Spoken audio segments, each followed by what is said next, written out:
Samantala, isa pang Ateneo coach humarap sa NBI. Tiniyak na makikipagtulungan sa investigasyon. Idetay mo balitang yan, RH15, Giselle Ricafort. Giselle.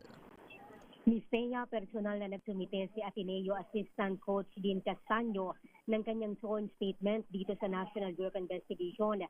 Bagamat tumangging sumagot sa mga tanong ng media, nagbigay naman ng maikling pahayag yung abogado niyang si Attorney Andrew Joshua Alcantara.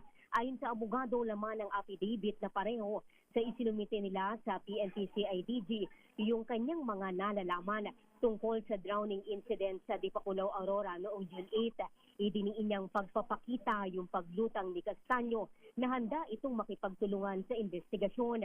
Pakinggan natin si Attorney Andrew Joshua Alcantara. We came here today to submit our affidavit of our client, Assistant Coach Dean Castaño. So,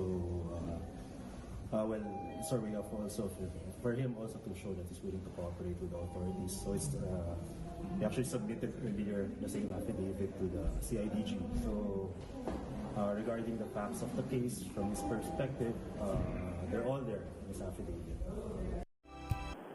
Si Castaño na yung ikatlong coach ng Ateneo ang nagtungo dito sa Bureau bukod kina Sandro Soriano at Epo Quimpo. Tanging si Coach Castaño at dalawang abogado ni Ateneo de Manila University President Father Robert Yap yung humarap naman sa NBI ngayong araw yan.